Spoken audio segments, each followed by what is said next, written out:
So good afternoon to all of you. Hope you can hear me.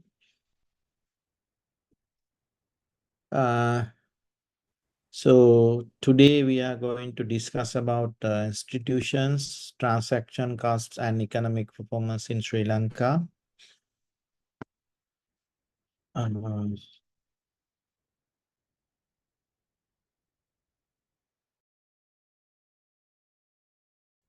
I think that you are familiar with this term these days, economic.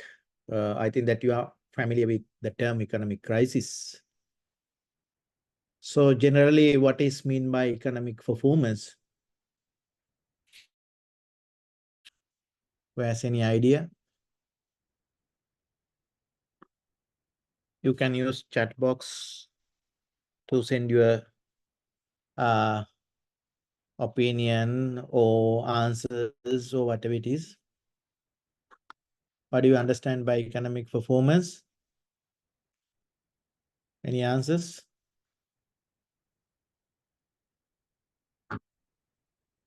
So what do you understand by economic crisis? What is going on these days since, say, 2020?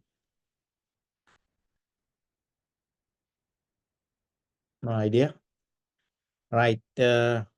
So here, when we talk about economic performance in a country, I think that you are familiar with the term economic growth, right? So, yeah, I got one answer. Money transaction. Yes, money transaction is also there. Any other answers? Thank you, Karuna Tilaka, for sending your idea. Any other answers? I know that there are students who have done economics for A levels as well as for your degree level, in the first semester. So I would like to get your response from the students, those who have not done economics for A levels or for the degree. Any other idea? No? Money transaction. Okay. So we'll keep that answer side.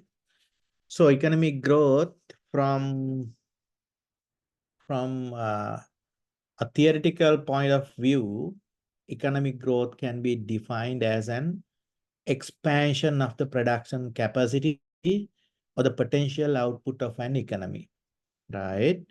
So here, you know that thanks to economic growth, we will have more goods and services in an economy, right? So when you have more goods and services, so it will result in higher standard of living. I know that we had the other opposite side of experience, right? When we have lack of goods and services, you know what happened to the carrot and other vegetables and so many goods, right? When the availability of good is less, right? It is opposite of economic growth, right? So to achieve economic growth, we want to have more goods and services in the economy, right? So we want to produce more, right? So availability of more goods and services will increase the welfare or the standard of living of the people, right? Next point. So how do we measure economic growth? When we talk about growth, there should be a measurement, right? So if you remember your childhood, right, when you are very small kid, right, normally measurements were there, right? Your weight was measured to identify whether you are growing. Sometimes your height was measured to identify whether you are growing, right? Weight and height, right, can be used to identify the growth of a human being or the animals, right? Then how do we measure economic growth? What are the measurements we can use, right? Is that money, right? Or what else? So normally, economists use two methods to measure economic growth in simple terms. One thing is the increase in real GDP or GNP. GDP means gross domestic product. That is the value of all the goods and services produced in that particular economy. If we talk about GDP in Sri Lanka, it refers the total value of the goods and services produced within that territory, within Sri Lanka. Or if you talk about GDP in India, we are going to consider the value of goods and services produced in that particular economy boundary in a given period, especially in a given year, right? And also, we can use, this is, commonly used even among, even as a general measurement, increase in real GDP or GNP per capita income. You know that especially when we are going to compare welfare of the people within the region, or if we are going to compare internationally, we can consider, we can take per capita income, right, as a measurement, right? Even to calculate per capita income, we need to calculate GDP divided by the mid population, and we can calculate per capita income. Anyone who has any idea about per capita income in Sri Lanka? How much in dollar terms? Right, expecting answers. Right, chat box. No answers. Right. So keep in mind that there are two methods generally we can use to measure economic growth, right? So if you just look at, GDP per capita in Asia, actually I considered this before last year, right? You can see in Asian countries, which are the countries which have higher per capita income, like Japan, South Korea, China, Malaysia, Thailand. Right, even Thailand is more than 5,000. You can see the per capita income in Sri Lanka and other countries. Okay, so here this table shows you the Asian economy when we got independence, after the independence, 1950s and 60s. See here, per capita income in Sri Lanka, right? Compared to other countries in 50s, some data missing in other countries. So India, Myanmar, right, even Thailand per capita was below to Sri Lanka, right? 1960s, you have more data here. You can compare with all these countries, Bangladesh, China, India, Myanmar, Nepal, Pakistan, in South Asian countries. So our position was higher. And when you compare with South Korea and Sri Lanka, gap was low. There was a low gap, even though Korean GDP per capita is higher, but gap is low. Malaysia, even we were better than Thailand, right? So you can understand what our situation was when we immediately, when we got the independence, right? Immediate after the independence. And if you just look at this table shows you change in the structure of the economy. Normally, when we calculate GDP, we can calculate under three sectors, or we can discuss our economy under three sectors: agriculture sector, industry, and service sector. So you can see when we got the independence, agriculture sector was the leading sector in the economy. Contribution was about 42%. It was more than service and industry contribution, right? Then when it comes to 2022, see what has happened. The contribution of the agricultural sector has gone down. Now it is about less than 10%. So contribution of industry and service has increased, right? So we can see a kind of structural change in the economy during last, say, 75, 76 years, right, after the independence.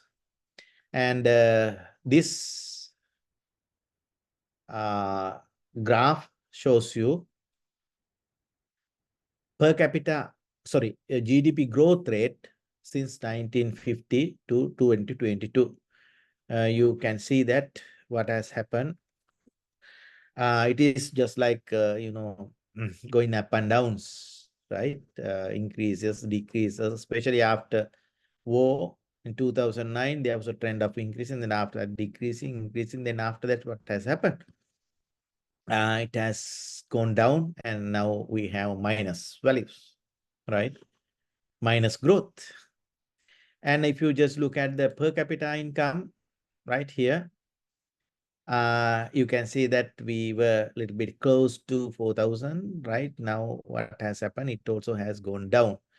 Yeah, per capita income has increased gradually, but the rate is very low. It has increased in a very low rate. If you compare with the other countries like Malaysia, South Korea, and other even Asian countries, Thailand, you can see that the increase at a level at a higher rate, right? Here, rate is very low. Right. Then I think that you all have the experience of that crisis started in 2021, right? So that was a kind of distressed situation in a level never experienced in our history, right? If you categorize the affected areas, right, we had low official reserves, low dollars. That's why we were unable to import fuel, gas on time and medicine. Then external debt payment stand still. We have to pay loans, right? So debt is there. So still we are struggling with the IMF loan and accelerated inflation. Inflation went up, right? And overshoot exchange rate, right? Then you know that what has happened to rupee, right? So depreciation was very high. Then extremely low fiscal space. Government has, less money to spend for the projects, right? And to run the government institutions, right? Then power crisis hindering activity, social and political unrest. So then as a result, you know what happened in 2021, right? If I just show you some snapshot of the Sri Lankan economy, especially 2021 and 2022, you know that gross official reserves declined. Now it has increased more, and external debt, right? Payments are there, and then inflation, right? Went up in all the sectors, right? You can see here what happens to the exchange rate. So it was actually below 200 rupee, right, until 2022 March, right? Then after that, you can see what happens now. It is about, say, 350 rupees. Likewise, fiscal operations, government revenue went up, right? And government had, government revenue is, when government revenue is less, government cannot spend money, right, for the government activities, projects, and government institutions and other infrastructure development. So when we think about the future prospects and issues, now we are mainly talking about the loan from IMF, right? Instead of that, if we target that growth, right? Professor Samar Vikram highlighted from his research, this is in 2017, right? If Sri Lanka wants to achieve growth rate of at least 90% to 10%, it needs to generate high rate of investment in the economy equal to about, say, 36 to 40% of GDP. So many people highlighted the importance of investment, right, to maintain a high level of economic growth. So what are the options now we have? Right, receive aid and grants from Western donor countries.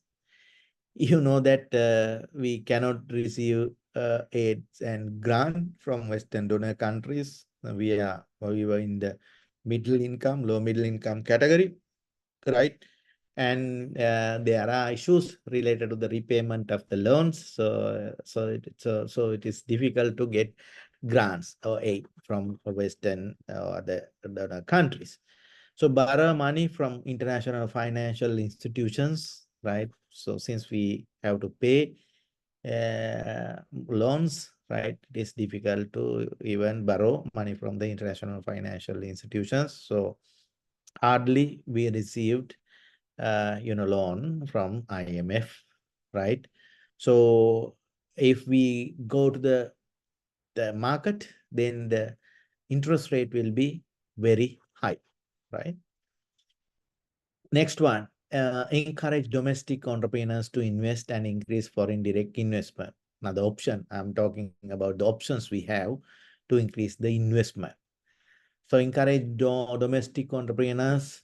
Now you know that what has happened to the market situation, and the interest, when the interest rate is high and when there is a kind of how can I say that, there is a risk in the market. People will not encourage to go for new investments, right? Even attracting foreign direct investment is not an easy task. So however, when we consider about the options, we can see that this option can be considered as an best and most realistic choice. So if we can attract foreign direct investment can bring capital, machinery, equipment, new technology, know-how, and marketing networks. So China and India have benefited greatly from FDI. Even recently, Vietnam and those countries also getting benefited from foreign direct investment, right? So here, I'm going to mainly focus on the relationship between institutions and economic performance. Right now, you hope that you have a kind of background of the economy, and you have an idea about what to do to go for economic growth. And next, I'm going to explain you the relationship between institutions and economic performance. Right? In recent years, scholars and policymakers alike have paid increasing attention to the complex relationship between institutions and economic performance. Right? So, next, you may have a question. You may have a deeper, the idea about institutions. You may think that institution means departments or organizations or something like that. But the definition of institutions actually goes beyond that, right?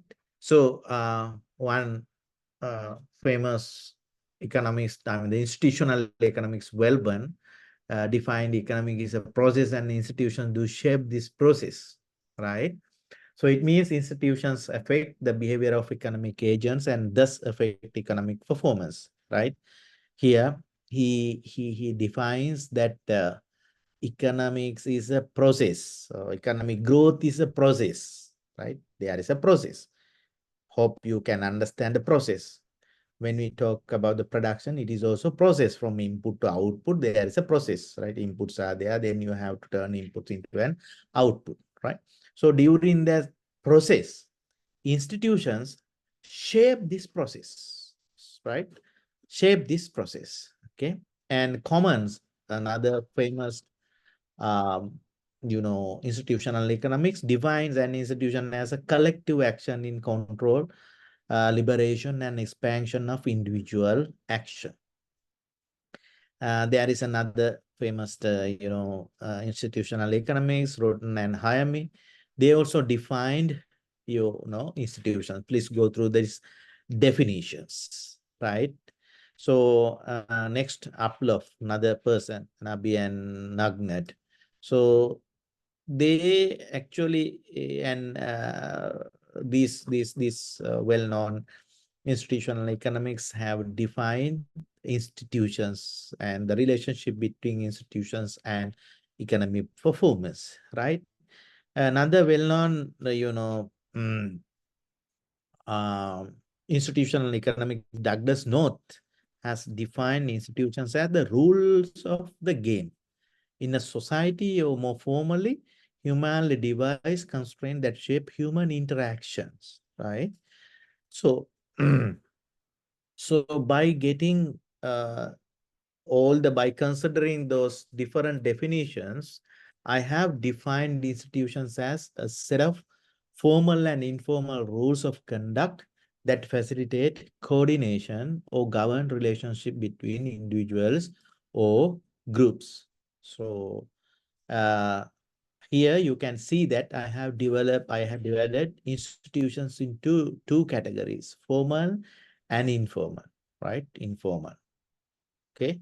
So formal institutions are the rules that are designed externally and imposed on society by an external authority. For example, KDU, right? KDU, there is an act, right? KDA Act is there. So cabinet, right, has formed uh, this institute, right? You can consider any government institution or private or other NGOs and things like that. So they have designed and imposed the society by an external authority, right? Maybe private sector, maybe government sector or non-government organization. Informal institutions are rules that have been evolved within the society, such as culture, right? There is no rule there. Right? They are kind of norms, caste system, work ethics, mutual trust, people's attitude, community leadership. Here we are not referring the leadership, created and imposed from the external authority on the society. Here we are talking about the leadership, um, coming from the community itself, right? So these are not actually rules, but they also can shape the human behavior. They also can coordinate and facilitate uh, relationship between individuals or groups, right? So interrelationship of formal and informal institution and its impact on utilization of resource endowments towards economic growth. I have used here a very small diagram to explain you this. You know that economic growth, I think that you have an idea about economic growth. Production increase the availability of goods and services in an economy. So to achieve economic growth, we want to say produce goods and services. To produce goods and services, you need resources. You need money, you need labor, you need land, you need raw material, right? Blah, blah. You need electricity, right? The communication, you need a lot of resources, right? To produce goods and services. So economic growth is determined by the availability of the resource endowments, right? Then you can see that both formal and informal institutions together influence these resource endowments, right? They shape, we'll discuss in detail later, right? They shape they influence, there is an influence from these two types of institutions on resource endowments. Okay. Next question. How institutions affect the performance of an economy? How these formal institutions can affect the performance of an economy? So institutions affect the performance of the economy by their effect on the cost of exchange and production. Right? So together with the technology employed, they determine the transaction and transformation costs that make up total cost, right? So here, together with the technology employed, they determine the transaction and transformation costs that make up total costs. Let me explain this further. What is transaction costs, right? So although neoclassical economists assume that transaction costs are zero, new institutional economics insists that on the idea that transaction costs should be counted as a part of the cost of production. Normally, when you are going to calculate the cost of production, you basically consider, right, production cost, transformation cost, transforming inputs into output, right? But here, where new institutional economics highlighted the importance of transaction cost. So they argue that transaction cost should be counted as a part of the total cost of production, not only the transformation, but not only the payment to purchase, say, a land, payment to purchase raw materials, payment paying for using electricity, water, and paying wages or rent for labors and buildings, right? We have to consider about the transaction cost as well. Now you must be having a question about transaction. What do you mean by transaction cost? So Ronald Coase is the person who discussed more about the transaction cost, the cost that people incur when they exchange goods and services with others. When you are going to exchange goods and services with others, there is a cost we call transaction cost, right? So let me explain you this using this small video clip. Please watch this video clip and let me know whether you can hear the sound. Welcome to the essential ideas of Ronald Coase.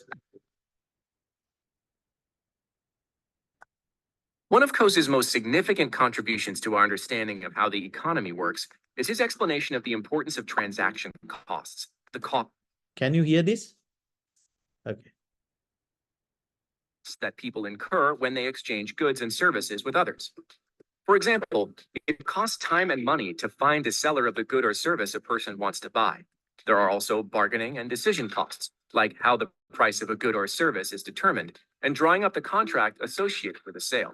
And then there are enforcement costs. For example, the courts, lawyer fees, or other legal institutions involved in resolving disputes after an exchange is completed. Prior to Coase, economists greatly underestimated and even ignored the importance of transaction costs. Let's explore this important idea with an example. Bob is a cyclist who wants to buy a new bike, and Jane's company builds and sells mountain bikes. Traditionally, economists would assume that Bob and Jane find each other, exchange money for the bike, and everyone is better off. But Coase's insight is that it's more complicated. First, Bob has to decide what kind of bike he wants, and perhaps what brand. That takes time, and so imposes a cost on Bob. Having decided what bike he wants to buy, he has to find a store that sells it, and this too imposes a cost. Having located and traveled to Jane's bike shop, Bob and Jane have to agree on a price for the bike Bob wants to buy.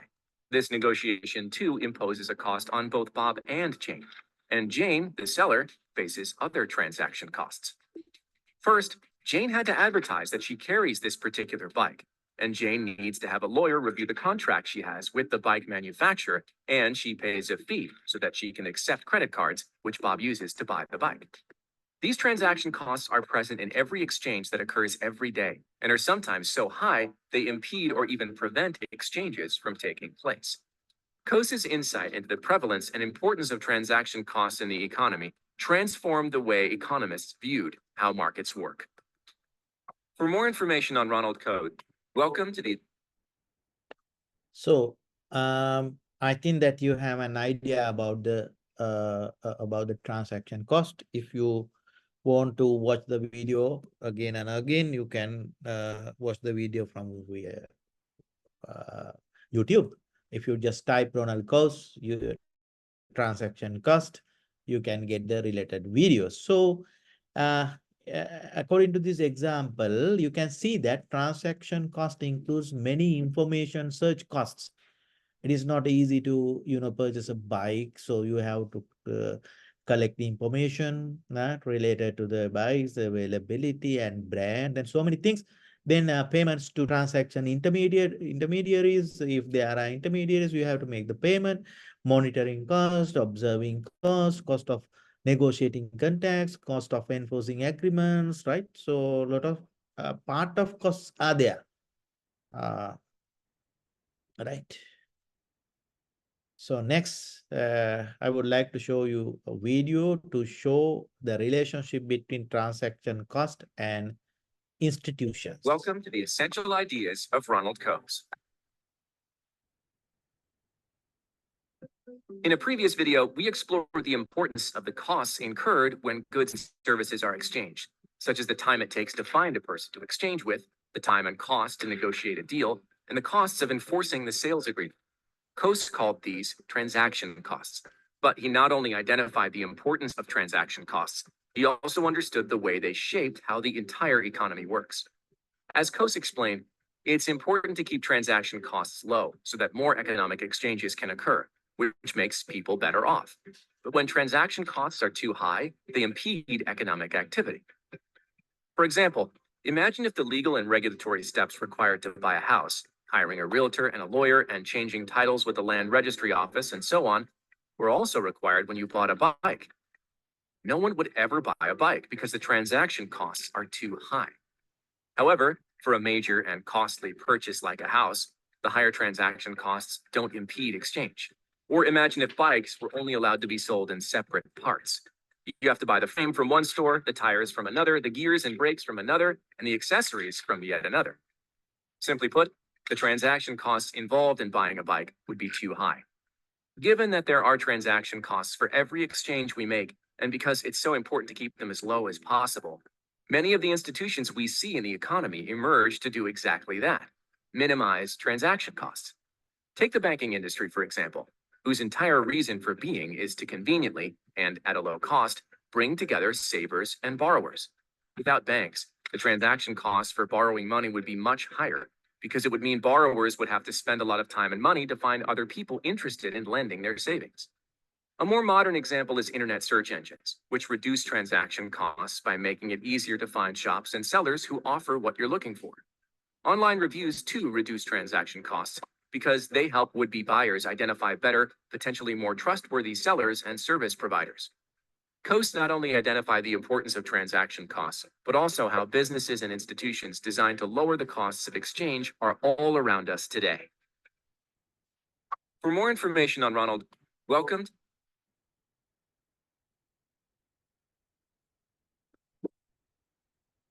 So next we'll see how can we minimize transaction costs for economic performance. Last piece of video. Welcome to the essential ideas of Ronald Coase.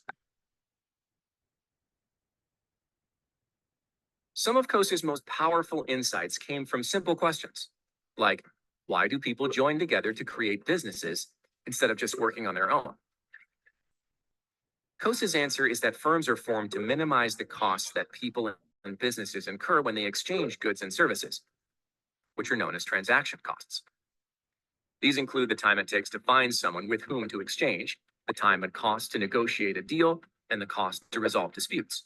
Let's explore Coase's explanation of why businesses exist with an example. Jane is an avid cyclist who wants to create her own brand of bikes.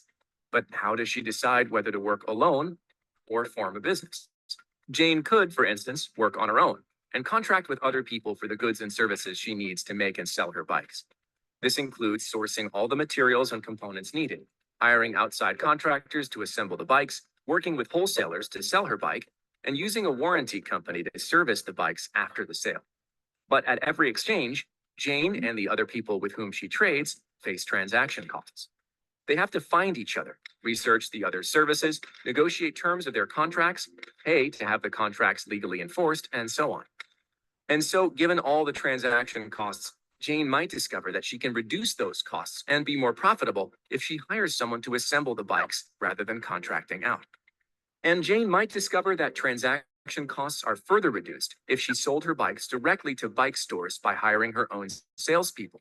And perhaps Jane's bikes become so popular and the transaction costs associated with working with bike shops become high enough that she discovers it's more profitable for her to open her own chain of stores and hire her own sales staff. Jane's decision to create a business instead of working alone, and then when and how to expand are all linked with reducing transaction costs, which make her business more profitable. And for Coase, that's why firms exist, to minimize transaction costs. Coase's insights into the nature of firms sparked new research and created entirely new fields of study in economics, business management, and even political science. For more information, welcome.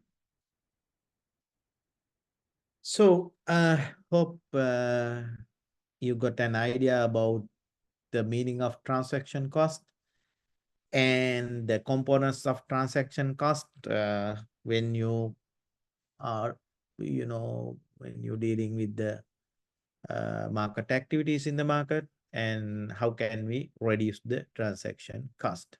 So here I would like to share the research findings related to the agriculture sector in Sri Lanka, related to institutions, transaction cost, and the performance of agriculture sector in Sri Lanka. So now I'm going to share my research findings. Here, information transaction cost, right? Related to agricultural sector, information transaction costs include cost of obtaining information about the inputs, mainly seeds, fertilizer, chemicals, and their prices, as well as about trade partners. Moreover, costs related to the gathering of information about the availability of hired labor, hired machines, their prices, information about financial sources and output markets, price and trade partners, etc. Those information cost related to the agricultural sector. I think you can understand about the getting the information, right, related to basically the inputs, markets, and resources. Next, bargaining and negotiation cost. Bargaining transaction costs are the cost of bargaining a contract and or a sale, and the cost that are needed to find out what the true position is of the buyer and of sellers, right? If you visit the Ambula dedicated economic center or other economic centers, you can see how long farmers are waiting to sell their products. Middlemen are there, commission traders are there, buyers and bargaining, negotiations, right? That kind of cost also included. Monitoring and supervision cost. Monitoring supervision costs can arise because of the need of monitor, supervise the process to be sure that everything is going well with the agreed terms, right? When you hire labor, or when you assign some work, right? Sometimes you have to monitor or supervise the things. Next one, coordination cost. Coordination transaction cost occurs when farmers coordinate various agricultural related activities. Verification and certification transaction cost. Verification and certification cost arise when a government authority has to approve the transaction. For example, when farmers are going to get, say, government subsidies, subsidized fertilizer, so they have to prove some, they have to fill some kind of applications and those kind of things. And also, if they are going to get a loan from the bank, they have to fill a lot of, documents and find some guarantors, right? So a lot of things are there. Then contract formation and enforcing transaction cost, right? It may be verbal or written things, right? So the cost of contract information and enforcing the contract. In the process of enforcing the contracts, government can facilitate farmers in reducing the enforcing of transaction costs.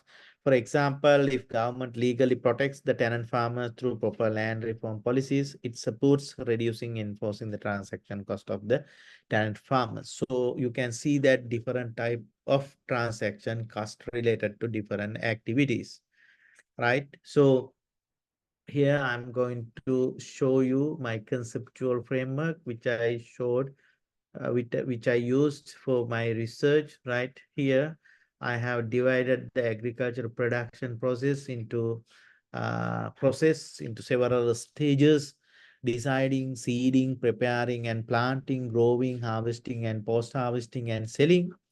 Right then.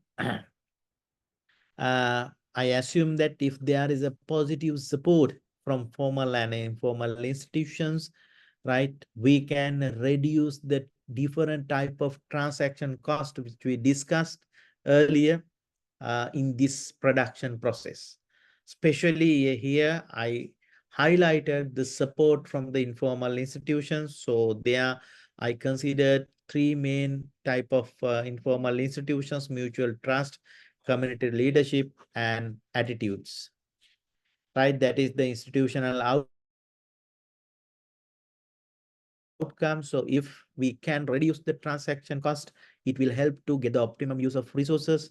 And if we can get the optimum use of resources, we can go for a high productivity, and it will improve the farmers' income. So that is what we expect in the short term as the intermediate economic outcome. As the final target in the long run, we will be able to achieve the goal agricultural development. This is how I develop my conceptual framework and highlighting the impact of informal institutions. So let me just to discuss about the relationship between informal institutions and transaction cost. This is the theoretical relationship. Trust and transaction cost. So trust increases the strength of cooperation relationships and hence reduce the transaction cost, right? So when you trust each other without sometimes documents, so you can go for the exchanges, right? Exchanges. So we can reduce the transaction cost if you have a kind of mutual trust. If you improve the mutual trustworthy relationship between organization and between two parties. Then community leadership and transaction cost. Effective leadership can assist in reducing transaction cost of their community, providing reliable information related to various agricultural activities. So leaders can play intermediate role between two parties with the same community, member to member, as well as outside of the community, member to outsider, while acting as a guarantor to reduce transaction costs. If you don't have any kind of access with the outside parties, intermediaries means that community level leaders will help you by providing the right information at the right time. And attitudes and transaction cost. So although formal institutions as well as other informal institutions positively support to reduce farmers' transaction cost, in the situation when farmers have negative attitudes towards that particular event, they would not be able to minimize their transaction costs, right? Formal institutions are there.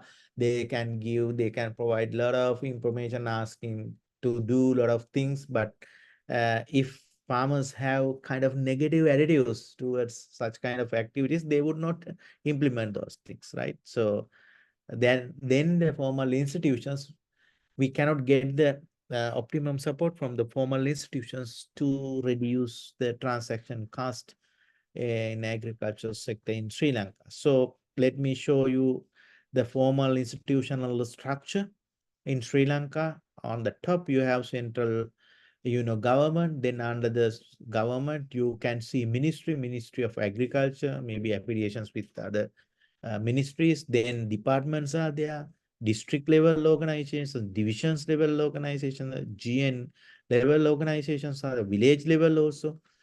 we have, formal institutions, ministry level, Ministry of Agrarian Service and Wildlife, Ministry of Agriculture, Ministry of Irrigation and Water Resource Management, Ministry of Land and Land Development, Ministry of Corporate Internal Trade.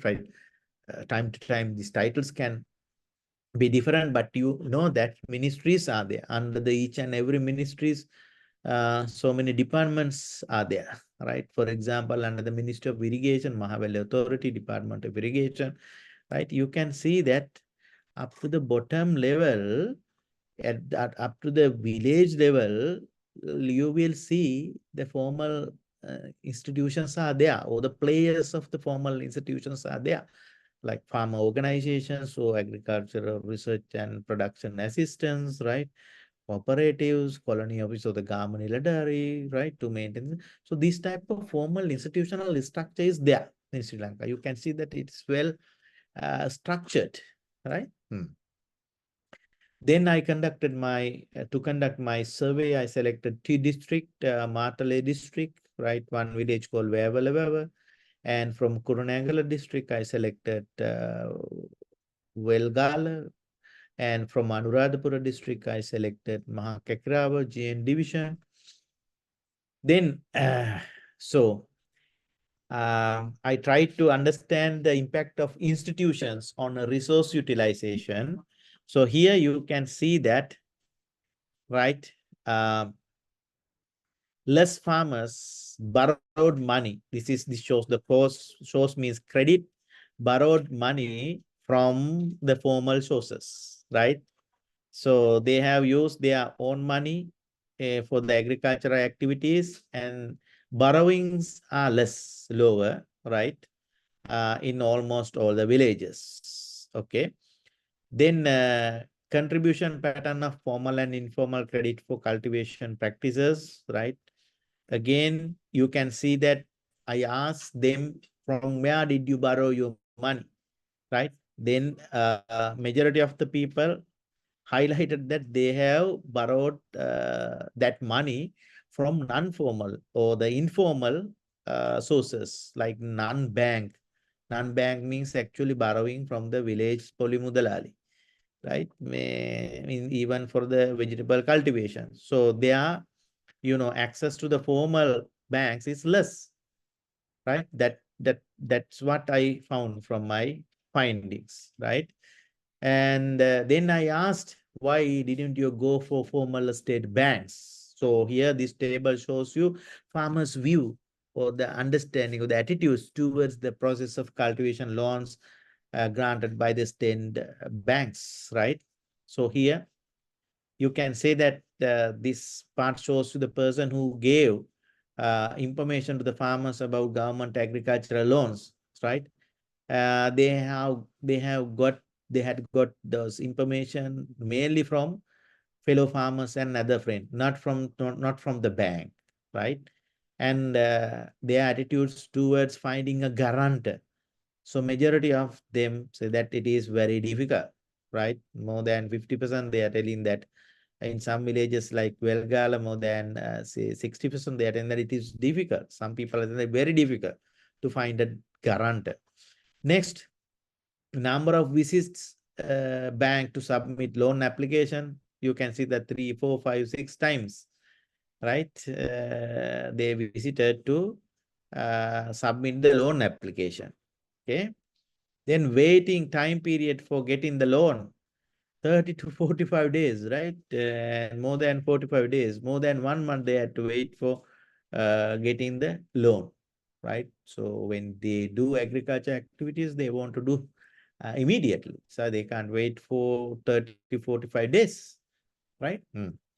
So whether you receive loan before starting cultivation, you can see that majority of them said that, right, they did not receive the loan before starting cultivation, right? So now you can think how they can properly use raw materials and other seeds, proper seed, and I don't know whether the fertilizer and other inputs, right?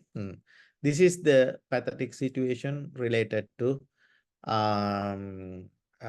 what do you call that, funding sources, right? Then transaction cost of land utilization, distribution of land, landed property by the availability of property rights. So you can see that at that time, majority of the farmers, right, in some villages, especially in wherever, they are doing it without deed compared to the other Mahakekirava and Velgala. So I found that some people still are without deed, right? It means that they don't have the property right, right? When they don't have a proper right to the land utilization, they are not trying to, develop land. So the transaction cost of many activities will be higher. The inefficient function of the formal land institutions has increased the transaction cost of obtaining property right, property legal land rights. Mutual trust and the transaction cost of tenant farmers. Tenant farmers, I don't know whether you know about the meaning of tenant farmers. In Sinhala we call Andagovio, right? So here I checked whether they are having tenural pattern, right? For example, you can see that majority of the farmers had their own land actually. Some other people borrowed. Borrowed means we use three types of borrowing system. Ande, Bad, Ukas, right? Those are the familiar systems in the agriculture sector. So considerable number of farmers in Vavalava and Mahakekiravan, nearly 25%, right, cultivate under that kind of tenural pattern, right? Then I asked whether they have any agreement or written agreement. Then they said no, right? Majority of them do not have a kind of written document, right? Then I asked any problems with land tenure borrower. The majority of them said no, because they mainly doing these activities based on their trust, right? Mutual trust. Next one, attendance, punctuality, and efficiency of the outsourced labor. You know that when we do kind of agricultural activities, normally even farmers, they hire labor. So you can see that in wherever they also hire labor. Nearly 50% of the farmers, they say their casual wage, attendance, punctuality, efficiency are not up to the expected level. Bad. In Velgala also same, and in Mahakakrava also, right? You can see that attendance punctuality, so that will lead for an additional transaction cost. So then the owner or the farmer has to visit them so many times, and the farmers have to check their punctuality and efficiency, whether they work or not, or whether they, so monitoring and supervision cost is high. Next one, source of input utilization information. So I asked how you got the information related to the availability of seeds. So they have taken, majority of they have taken from the informal sources. Then about the fertilizer, informal sources, but sometimes formal sources are there, like agrarian service centers. Agrochemical, this is the pathetic situation. They are getting those information from the informal sector. Informal sector means that, sellers in those agro shops, they are private shops there, right? So the farmers purchase agrochemicals from them, right? They are asking, or they are accepting the advice given by the sellers in those private shops. They are not consulting the agricultural officers, right? That is the problem. Then experience of using hired machineries for cultivating practices, right? So likewise, you can see the impact of institutional knowledge and production technology, right?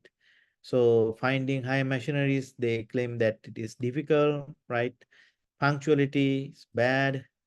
Efficiency, yes, efficiency of high machineries, that is not bad, good. Quality of the services also, majority of them are satisfied.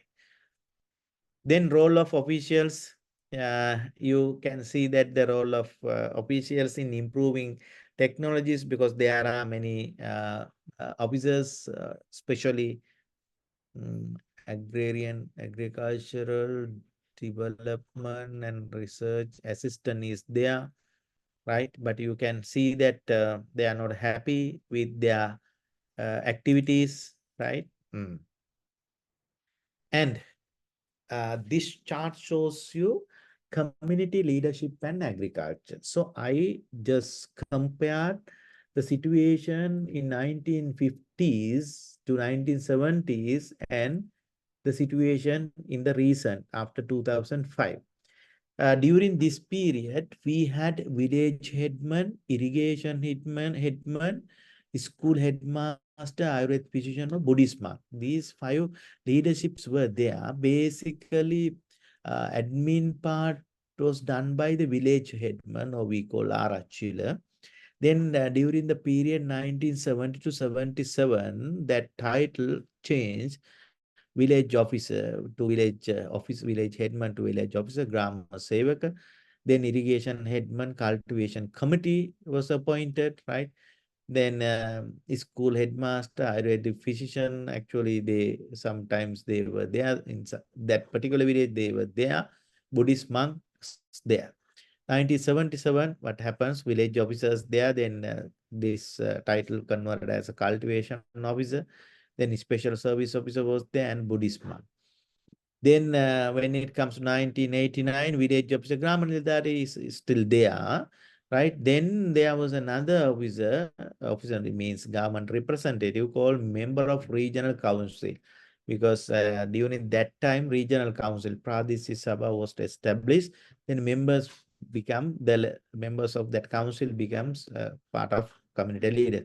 Buddhist monk also was there. 1994 to 2005, village officer, welfare officer, Goviniamaka, right? The member of provincial council, member of regional council, Buddhist monk. I got one village and studied this model. After 2005, now we have village officer there, welfare officer there.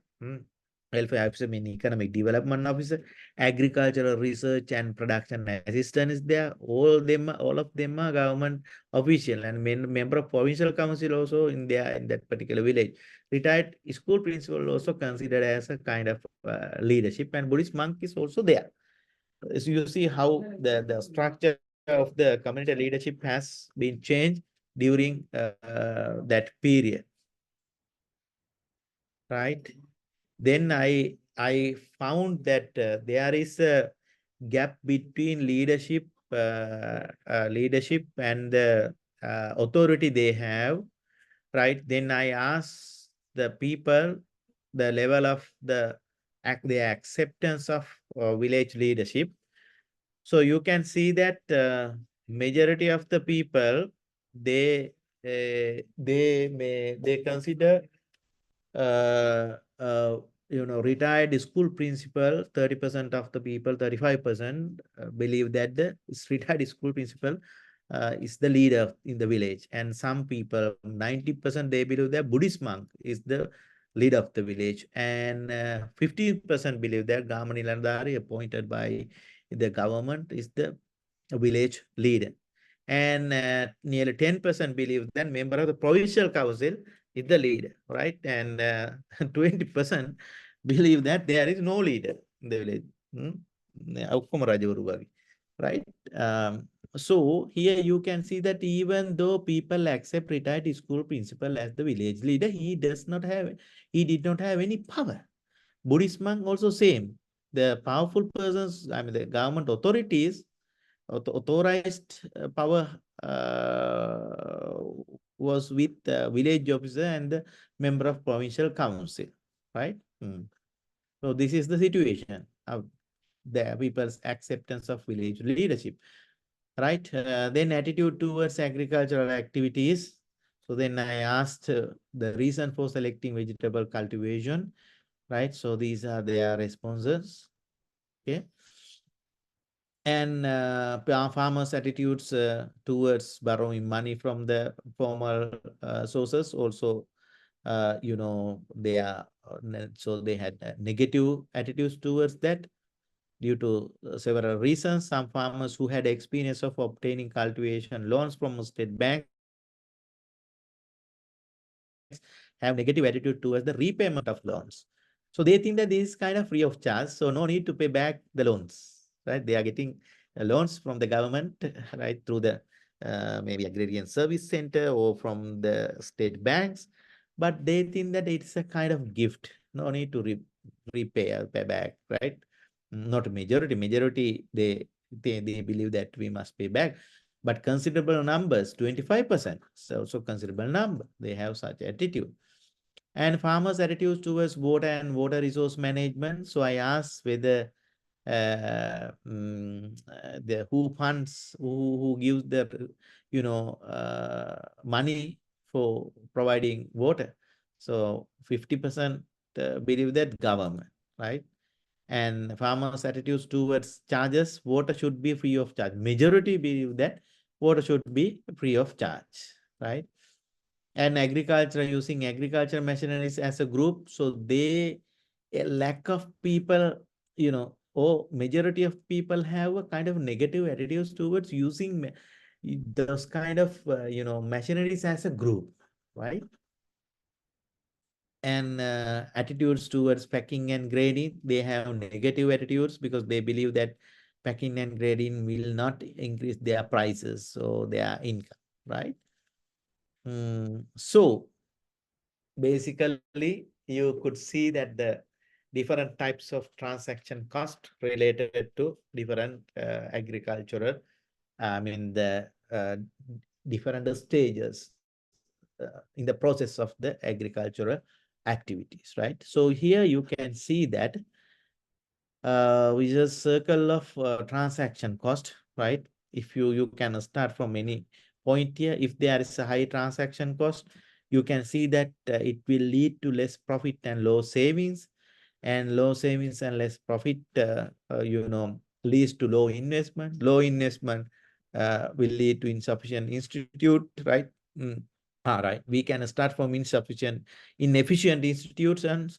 Inefficient institutions leads to higher transaction cost. Higher transaction cost leads to less profit and low savings, and it leads to low investment. So low investment discouraging human and physical capital formation and technological progress. Ultimately, that high transaction cost, right, will lead lower economic growth, right? So considering all these factors, I developed a model, right? Say this wheel, I name this as engine of growth. Engine of growth in an economy towards encouraging domestic entrepreneurs of DI. Say we want to encourage domestic enterprises, or we want to encourage FDI, foreign direct investment. Or you can say that we want to encourage tourism sector, whatever the sector, right? In the economy, we have related formal institutions. Those institutions can be government institutions, private institutions, or community level institutions. For example, we have government school, government hospital, private school, private hospital, right? Government banks, school, private banks, right? Community level organizations also there, the formal institution. And also we need markets, right, to buy the goods and sell the products. And we need resources, right? We need formal institutions like government institutions and things like that. Then we also need a market, and we'll also need resources, and we need technology as well, right? Right. And then local investment and FDI, right, will support us to get the how can I say that? To work this big wheels in this engine. Local investment and FDI can promote it, right? So then the local investment and FDI supported by market resources and other formal institutions right, will increase our exports and will decrease our imports, right? And finally, with that increase of the production, we can go for higher economic growth and employment, right? So this is the normal, say, I name this as engine of growth, right? Engine of growth. But here, our target is to increase the growth, right? This is the engine. Here, I believe that informal institutions, right, can be considered as a lubricant, oil, right? It will help us to, if you put this lubricant properly, right, then this engine works smoothly, right? So that is the model that I wanted to show you, right? So if you don't have this lubricant, right, it doesn't work properly, right? This lubricant, informal institutions will help us to work smoothly, this engine, and go for economic growth and employment, right? So that is what I wanted to highlight. So if you have any question, uh, I can give the answers. Any questions?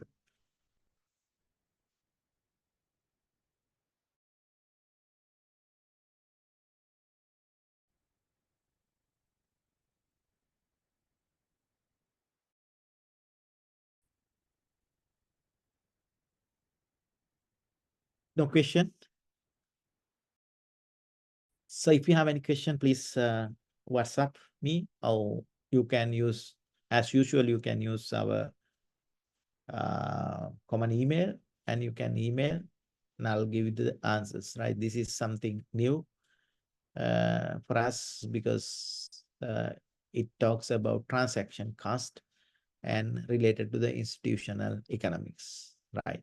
So hope you got kind of maybe new ideas, or maybe expand your horizon, the present, what you believe regarding beliefs, or your understanding related to the economic performance, especially in developing countries like Sri Lanka. Then thank you very much.